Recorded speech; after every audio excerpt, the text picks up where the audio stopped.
Assalamualaikum warahmatullahi wabarakatuh. Bertemu kembali perbincangan kita pada minggu ini, iaitu berkaitan tentang teras pengurusan dalam Islam. Ya, apa ini maksudkan dengan teras pengurusan ini? Ia dianggap sebagai tulang belakang, tulang belakang kepada yang dikatakan sebagai pengurusan dalam Islam itu sendiri. Dia membincangkan 5 perkara penting.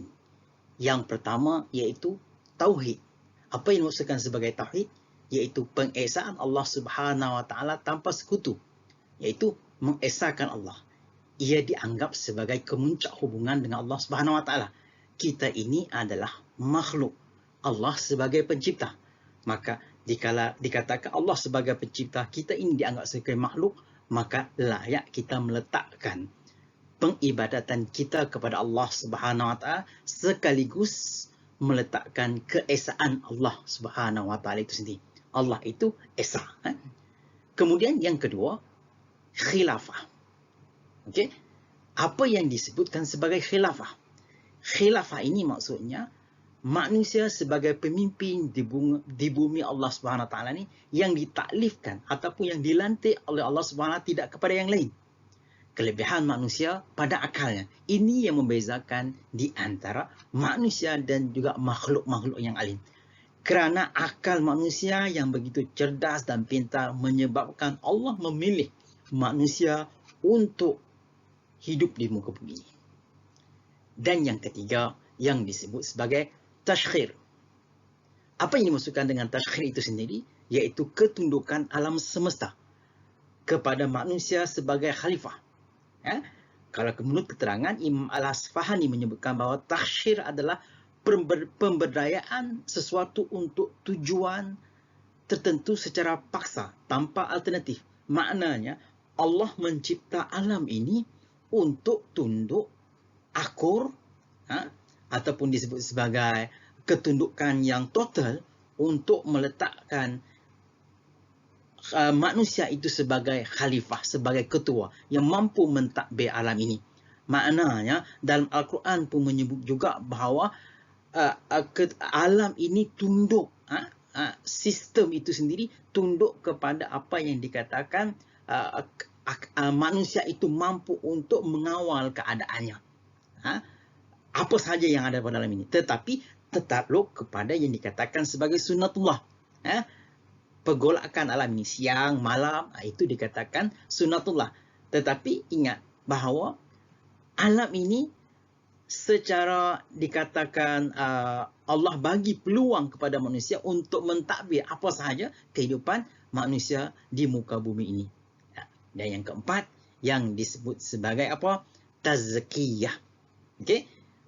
Dalam hal ini bagaimana kita bercakap manusia itu bila mana manusia itu hidup di muka bumi ini, maka dia perlu dikatakan muhasabah diri. Muhasabah dari segi apa? Diri itu sendiri. Tazkiyatun nafs, penyucian jiwa itu sendiri yang penting. Bukan sahaja penyucian dari segi zahir, tapi juga penyucian dalaman itu sendiri. Di samping itu juga perlu ditekankan penyucian dari segi harta kita. Kadang-kadang kita tahu bahawa harta kita itu halal. Dan sebaliknya kita tahu bahawa harta itu dianggap sebagai haram.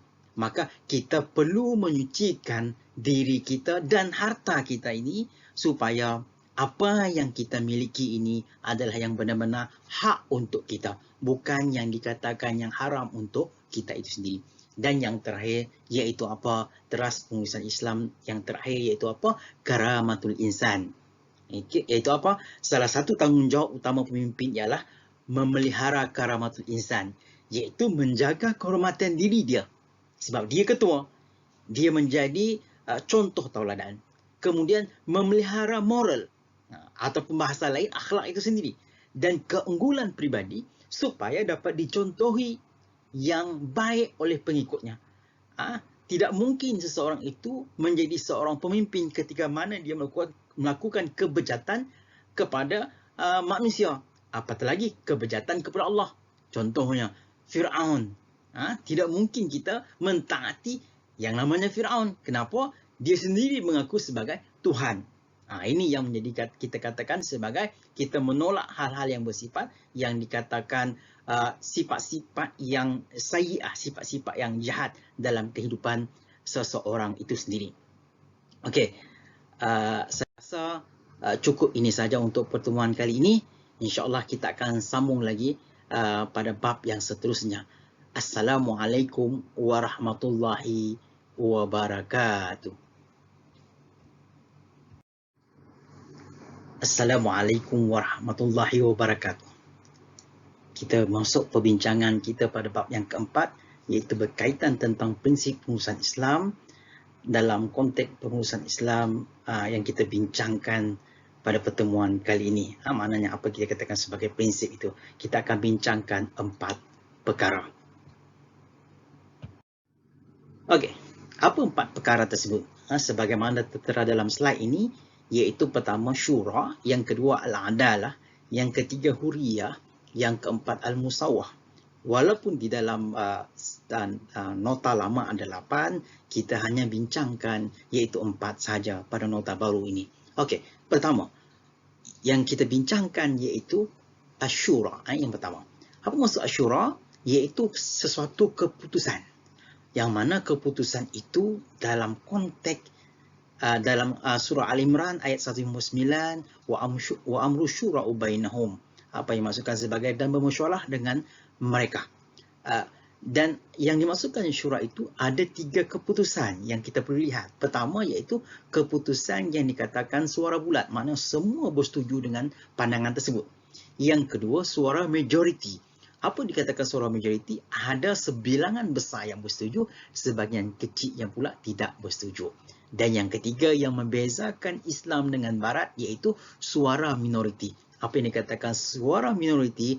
Iaitu suara minoriti yang mana suaranya sedikit tetapi diterima. Kenapa alasan diterima? Kerana dia bersandarkan kepada Al-Quran dan juga sunnah Nabi SAW. 2 skop syura dalam pengurusan Islam iaitu yang pertama pelantikan khilafah ataupun mana-mana jawatan penting.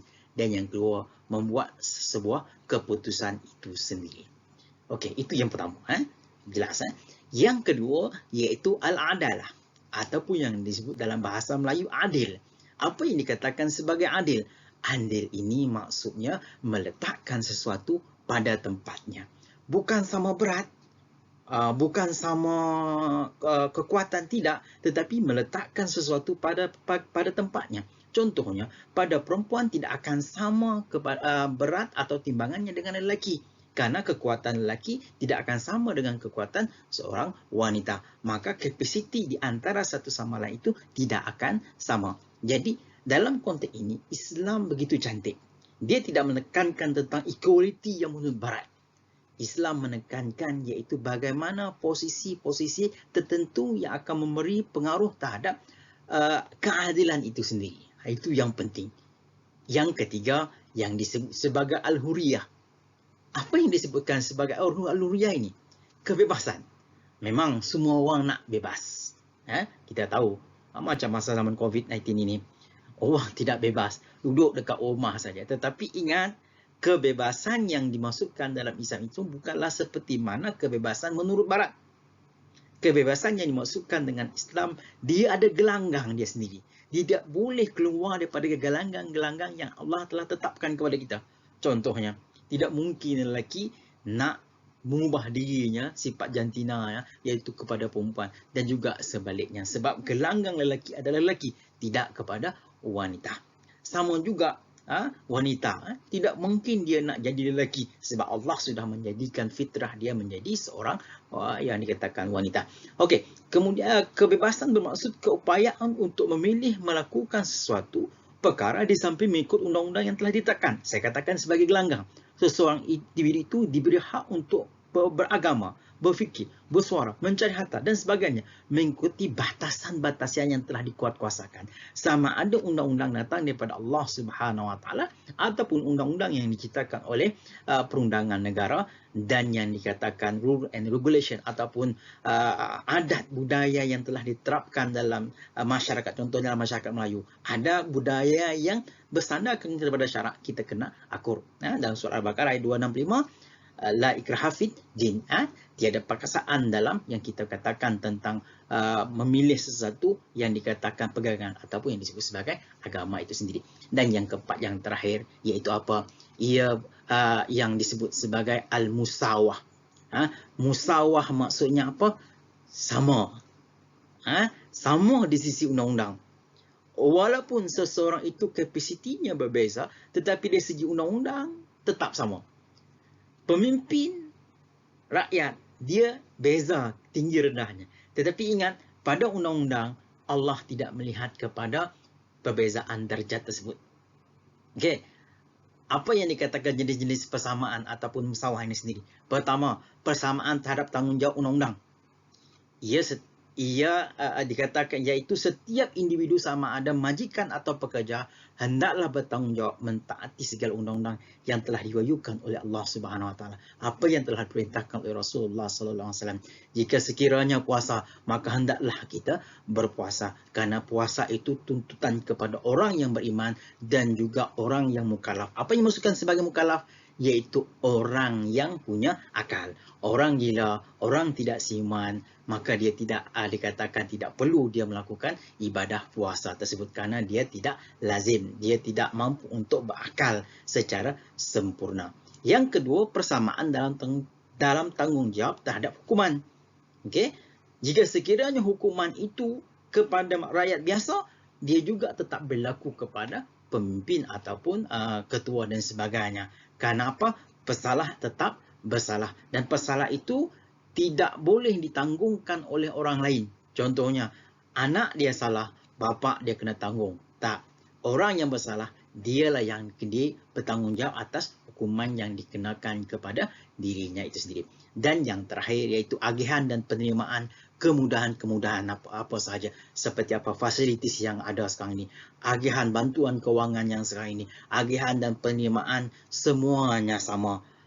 Maka dalam hal ini Islam begitu menekankan bagaimana beberapa hal yang menjadi prinsip utama perbincangan untuk meletakkan bahawa Islam ini begitu detail terhadap apa yang dikatakan sebagai prinsip dalam pengurusan itu sendiri.